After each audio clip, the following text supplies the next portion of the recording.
Ok, até aqui o nosso texto, até aqui o próprio Evangelho de Lucas. Eu talvez devesse, como uma introdução ao texto, falar que boa parte do conteúdo preparado para o estudo de hoje, ele faz parte do meu TCC de teologia, que foi numa pegada assim, bastante apologética. Tá? Então, o estudo todo ele vai estar mais ou menos nessa direção da apologética cristã, que é a defesa racional da fé cristã. Então, nós vamos avaliar a ressurreição de Jesus como uma hipótese, como a melhor hipótese que vai explicar os fatos históricos. E para isso, nós vamos dar uma breve relembrada do que os textos anteriores, textos esses relacionados às questões da Páscoa, nos trazem. Né? Só para a gente estar com tudo isso em mente, para toda a argumentação fazer sentido na nossa cabeça. Tá legal? Então, lá em Garuva, toda a série de estudos relacionados à Páscoa está indo nessa direção. Nós vamos buscar fazer uma inferência à melhor explicação dos fatos historicamente aceitos. Isso é método histórico. Tá? Isso é um método que a gente utiliza na história secular comum. Nós só vamos aplicar isso também agora ao cristianismo, tá certo? E aí nós vamos ver que a ressurreição corporal de Jesus é a melhor hipótese, é historicamente factível. Jesus Cristo de fato aconteceu, ou Jesus Cristo de fato ressuscitou dentre os mortos, dentro do nosso contínuo espaço e tempo. Tá? Nós vimos que a morte de Jesus por crucificação ela é inegavelmente histórica, e eu explico por quê. Dadas as esperanças messiânicas de Israel, que não incluíam um Messias derrotado, que sofreria e morreria nas mãos dos inimigos, isto é algo que jamais teria sido inventado por qualquer judeu. As esperanças messiânicas são de um Messias que vai libertar Israel das mãos de Roma, trazer Israel de volta à liberdade, uma grande nação. Há ainda o agravante da forma da morte de Jesus. Deuteronômio 21 diz que aquele que for pendurado no madeiro é maldito de Deus.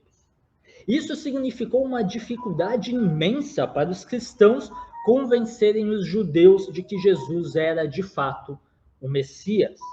Ele não era, à primeira vista, um bom candidato a ser o Messias de Deus. O que os cristãos fizeram não foi inventar um personagem chamado Jesus, que atendia, então, às profecias veterotestamentárias, as profecias do Antigo Testamento, até porque as profecias veterotestamentárias até então não eram compreendidas assim pelos judeus, não eram vistas como profecias messiânicas pelos judeus.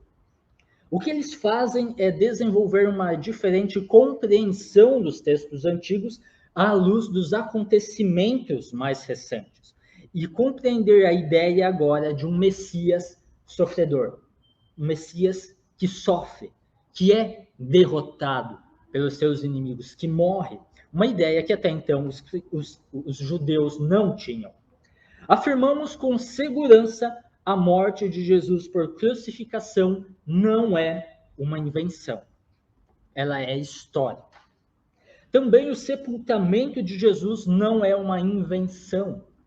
Assim como a sua morte, ela é atestada por múltiplas fontes independentes, escritas bastante próximas ao acontecimento.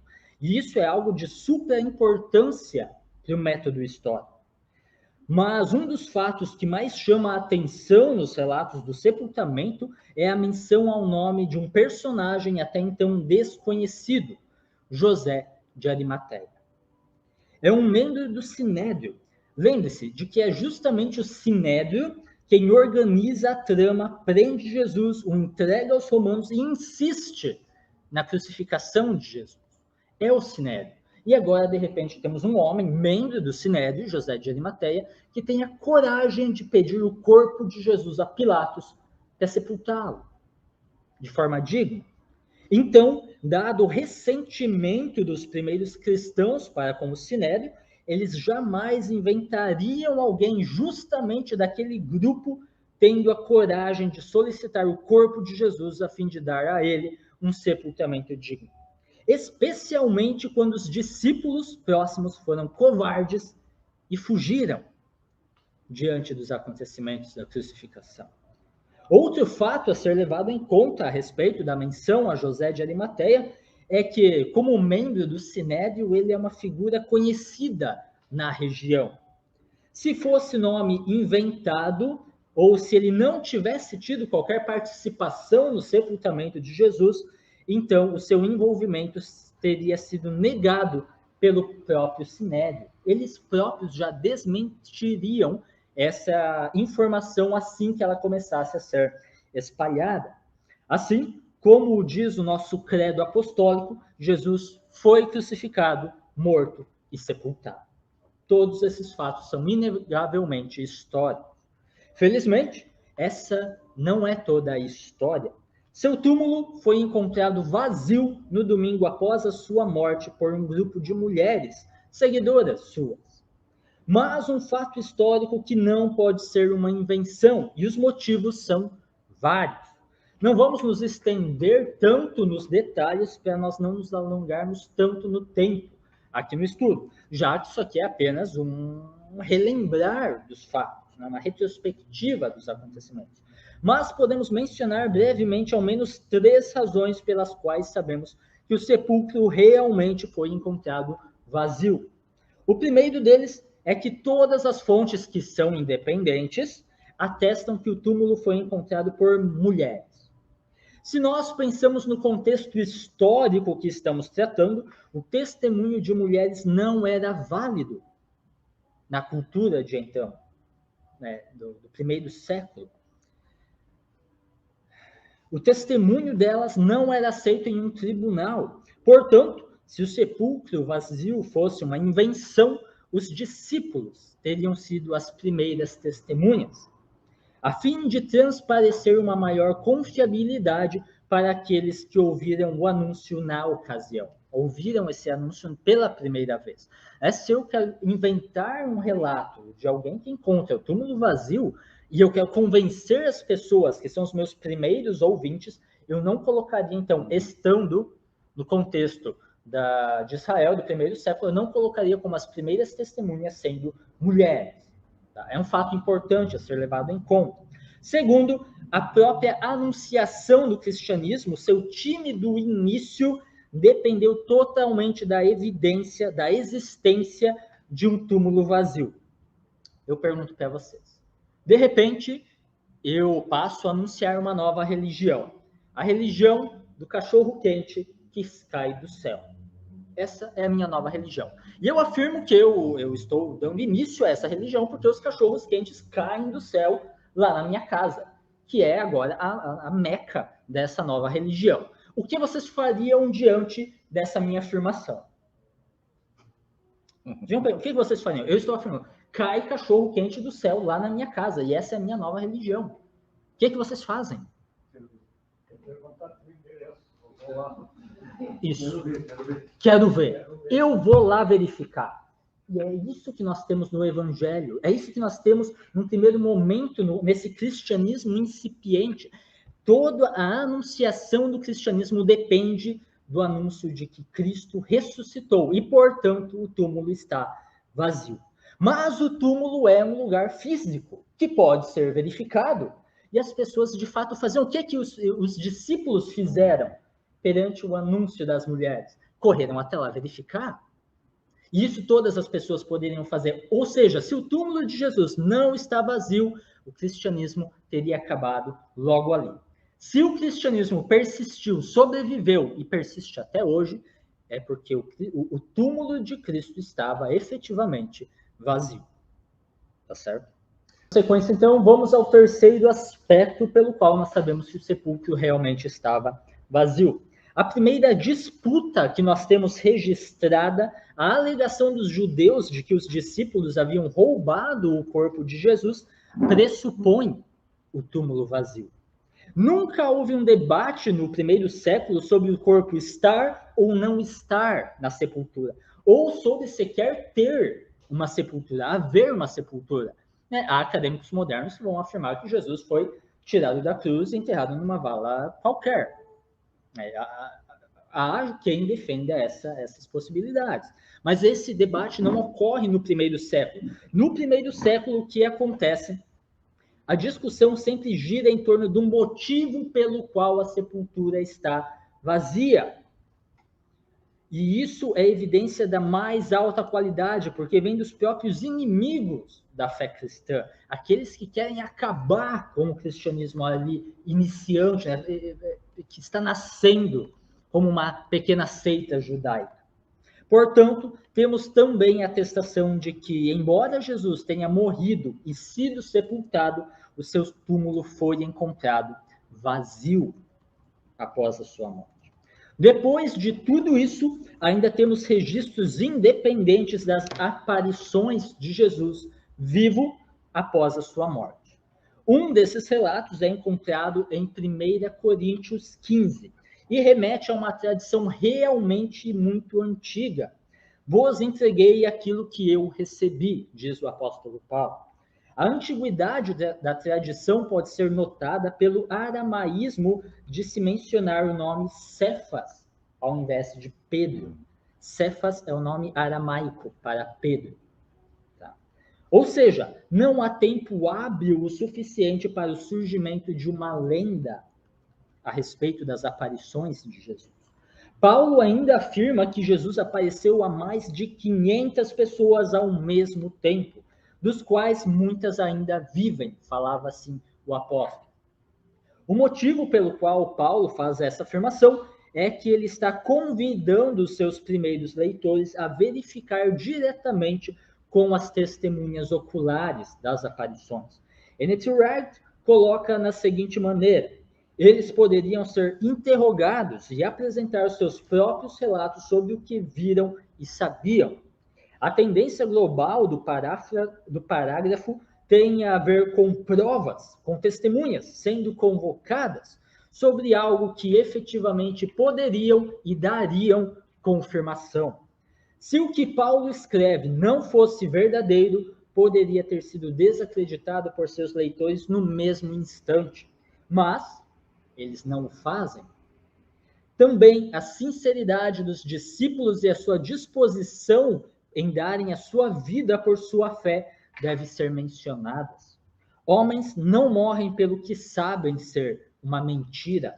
Como diria Blaise Pascal, eu acredito nas testemunhas cujo pescoço é cortado.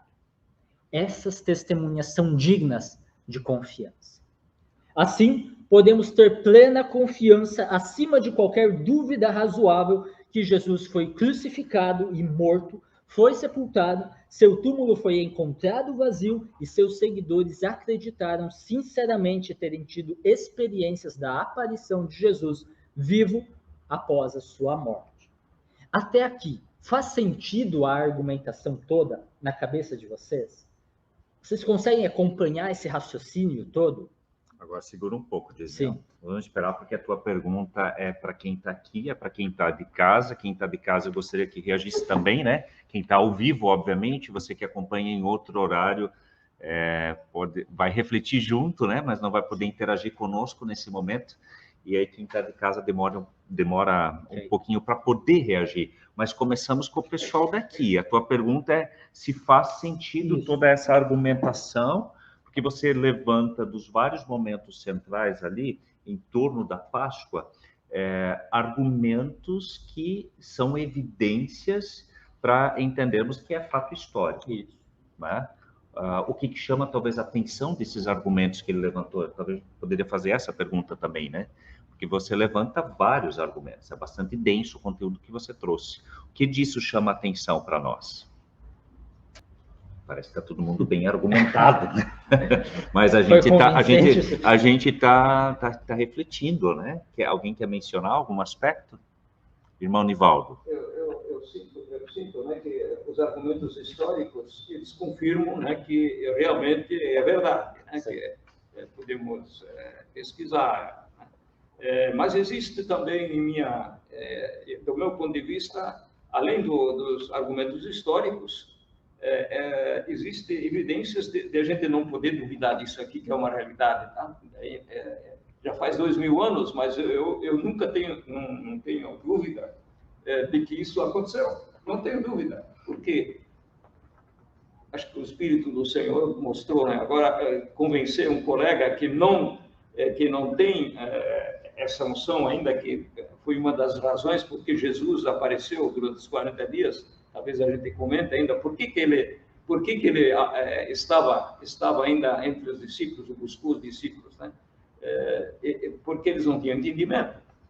Não tem entendimento. Uhum. E Deus dá o entendimento através do seu Espírito. Não sei, eu vejo assim também. Então, em outras palavras, está te colocando uma opinião, mas nós poderíamos voltar como pergunta para você. Apesar de toda essa argumentação histórica, com muito embasamento, é possível convencer alguém sem o agir do Espírito? Não, sei não. Pessoas convencidas pelo argumento, convencidas contra a vontade, permanecem em suas opiniões antigas, né? Eles conseguem assim, olha, eu não consigo te oferecer respostas, eu não sei, mas eu não quero aceitar. Só que o próprio trabalho apologético sempre pressupõe a ação do Espírito Santo, né? Se nós, por causa da ação do Espírito Santo, nós abrimos mão do trabalho apologético, então nós poderemos abrir mão do trabalho missionário, do trabalho evangelístico, que é basicamente a mesma coisa, né? Uma das grandes contribuições da apologética cristã é manter o cristianismo como uma opção intelectualmente viável para homens e mulheres que valorizam a razão, que valorizam o método, né, a história, valorizam a ciência, valorizam esse tipo de coisa, né? Eu gosto de usar o exemplo de que vocês estão num domingo de manhã passeando no shopping e de repente vocês se deparam com um grupo de seguidores de Hare Krishna. E eles lhe param e perguntam, lhe convidam a fazer parte do seu grupo. Para nós chega a ser um convite até engraçado. Por quê? Porque o movimento Hare Krishna não é uma opção intelectualmente viável para nós. Nós já temos uma barreira pré-definida por nós. A gente simplesmente não leva em conta a possibilidade. Só que em locais secularizados, tais como Londres, Paris, Alemanha, o cristianismo está deixando de ser a opção intelectualmente viável. E soa tão ridículo para eles um convite a aceitar o evangelho como soa ridículo para nós um convite a fazer parte do movimento Hare Krishna. Percebem? Então, a apologética... pode ser que a pessoa não vá de cara aceitar a partir de um argumento. Pode ser. Embora muitas pessoas de fato o aceitem. Pessoas importantes. C.S. Lewis é um deles. E escreve depois as Crônicas de Nárnia, Cristianismo Puro e Simples, que muitos outros chegam à fé por causa de Cristianismo Puro e Simples. Mas a questão é que o ambiente cultural permanece favorável a uma posterior evangelização. Essa é uma das principais benefícios da apologética cristã. Assim eu o vejo.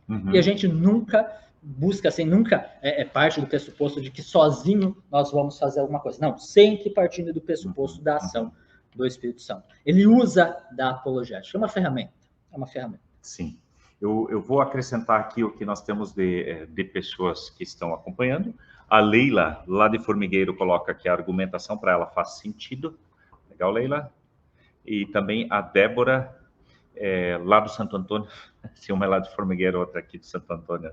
Não tenho dúvidas dessas evidências por meio da fé. Que bom, mas é por meio da fé, né? Ou seja, talvez o ponto ali que o irmão Nivaldo coloca e que é fundamental, obrigado por esclarecer, não é um arrazoado racional para tentar convencer alguém, mas é porque eu creio ou para esse nosso discurso também poder dialogar num contexto mais racional, num contexto acadêmico, enfim. Exato.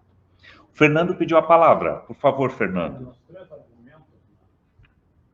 Bem alto, Fernando. Nas três argumentações, o mais difícil aceitação é a da ressurreição. Os outros dois estão muito bem fundamentados. Entretanto, as testemunhas. Detalhe? Essas são as questões. Quem são as testemunhas, além dos discípulos? Detalhe, nós ainda não tratamos da ressurreição.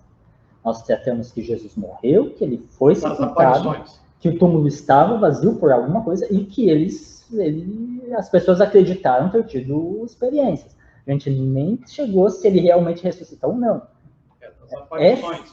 Essa que vai ser a análise agora das hipóteses. O que melhor explica esses fatos históricos? E é aí que vai a direção da nossa argumentação agora. Então, segue nessa linha agora. Vamos dar. Diante desses fatos históricos inquestionáveis, algumas hipóteses naturalistas foram propostas ao longo dos séculos para explicá-los sem apelar para a ressurreição corporal de Jesus. Lá em Garuva, a gente já está vendo sobre isso há alguns estudos. Então, lá a gente já viu e já refutou diversas dessas hipóteses. Aqui, ou melhor, lá no estudo.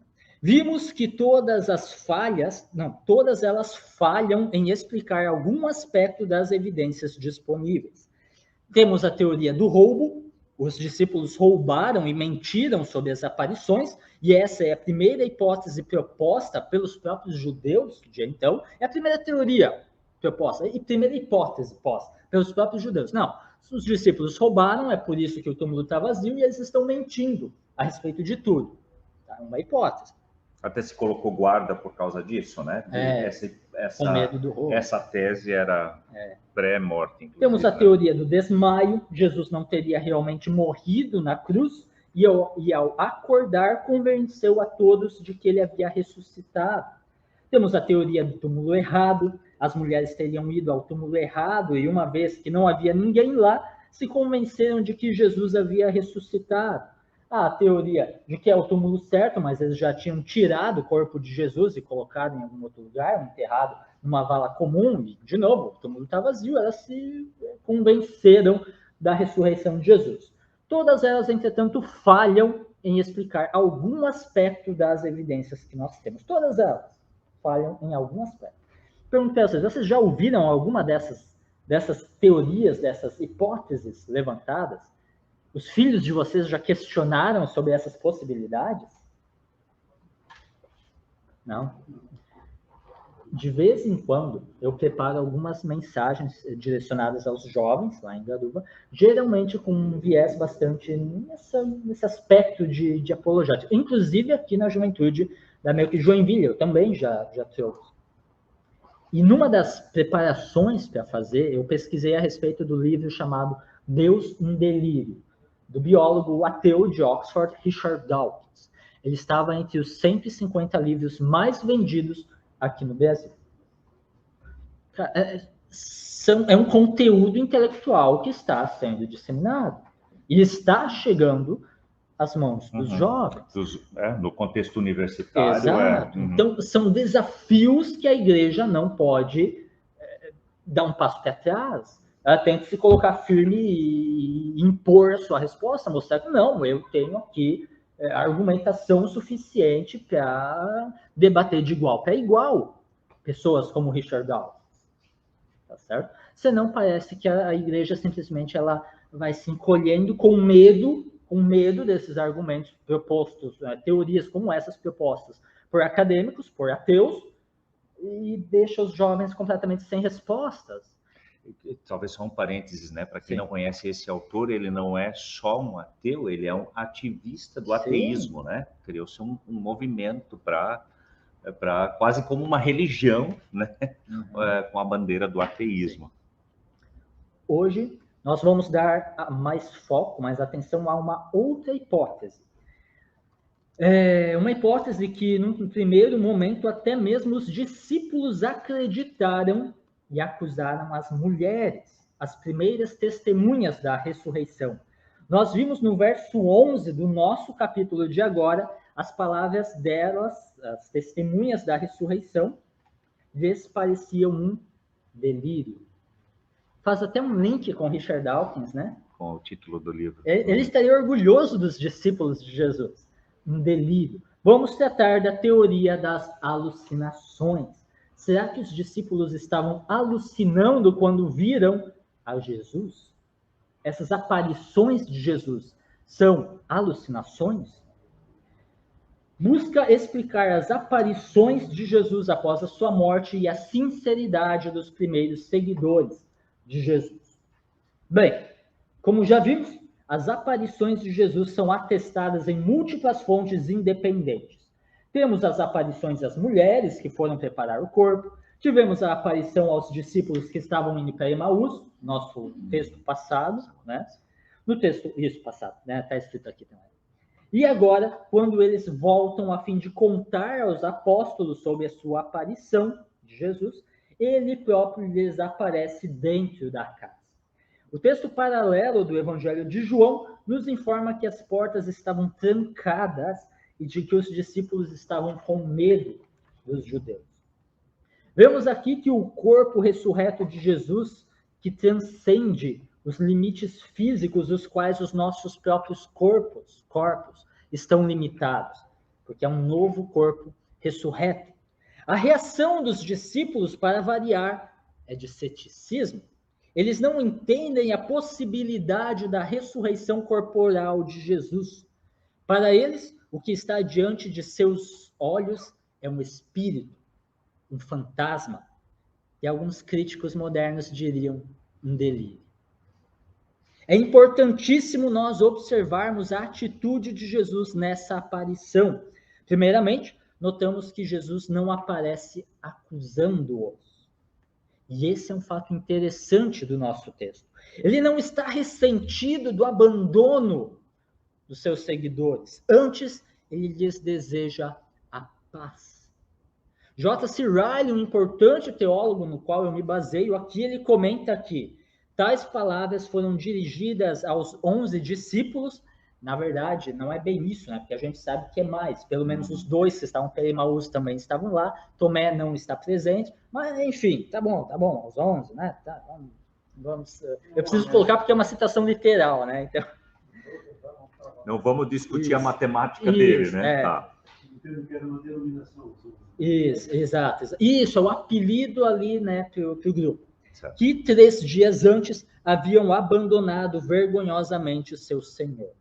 Fugido, eles haviam quebrado as suas promessas, esquecendo-se de sua confissão de estar prontos para morrer por sua fé. Fugiram e deixaram-no morrer sozinho na cruz. Um deles até mesmo negara por 3 vezes. Todos eles se mostraram medrosos e covardes. Mas, mesmo assim, vejam a maneira como seu Senhor os reencontrou. Não veio com palavras de reprovação, nem com censura em seus lábios. Com calma e tranquilidade, o Senhor Jesus apareceu entre eles e começou a falar-lhes sobre paz. Paz seja convosco. Vamos dando sequência, então. Aqui é o nosso raciocínio todo, tá? Diante da incredulidade agora dos discípulos, dos apóstolos, Jesus dá provas. Veja que interessante, Jesus dá provas da sua corporalidade. Sabemos, por causa do texto paralelo de João, que Tomé não estava presente nesta reunião, nesta ocasião, e que não acreditou quando foi informado pelos companheiros. No outro domingo, quando Tomé estava presente, Jesus novamente apareceu e desta vez lhe mostrou, assim como fez com os outros discípulos anteriormente, as mãos, os pés e o lado, permitindo-se tocar por eles. Aqui nós vemos que não é condenável essa busca por evidências convincentes para que se creia que Deus de fato existe ou que Cristo de fato ressuscitou dentre os mortos. É verdade que Jesus lhe diz que felizes são os que não viram e creram, mas ainda assim Jesus não nega as evidências cabais para Tomé e para os próprios discípulos todos. Agora, lhes pergunto, qual é a alucinação que se permite ser tocada e come diante de outras pessoas? Gary Habermas, uma das principais autoridades no que diz respeito às evidências históricas da ressurreição de Jesus, comenta sobre isso. Aceitando os relatos dos evangelhos como confiáveis, como você explica o fato de que os discípulos comeram com Jesus e o tocaram? Como pôde Jesus caminhar com 2 deles pela estrada em direção a Emaús? E o túmulo vazio? Se todo mundo apenas imaginava ter visto Jesus, seu corpo ainda estaria no túmulo. Ou seja, a hipótese da alucinação falha em explicar o fato histórico do túmulo vazio, porque o túmulo permaneceria cheio, permaneceria ocupado pelo corpo de Jesus. Ou seja, a hipótese da alucinação falha em explicar o túmulo vazio. Além disso, como afirma Gary Collins, professor de psicologia na Trinity Evangelical Divinity School, alucinações são ocorrências individuais. Opa, pode entrar. Vocês que olharam, vocês viram alguém? Não, né? Só eu vi, porque foi uma alucinação. Se vocês tivessem visto, provavelmente essa pessoa realmente estaria ali. Gisniel, você treinou essa. Essa foi boa. Eu sempre faço isso. Sim, em alguns momentos. Mas nenhuma das outras visitas foi tua alucinação. Isso, não foi uma alucinação. Foi experiência coletiva. Exato. Pela própria natureza do caso, apenas uma pessoa pode ver uma alucinação em dado momento.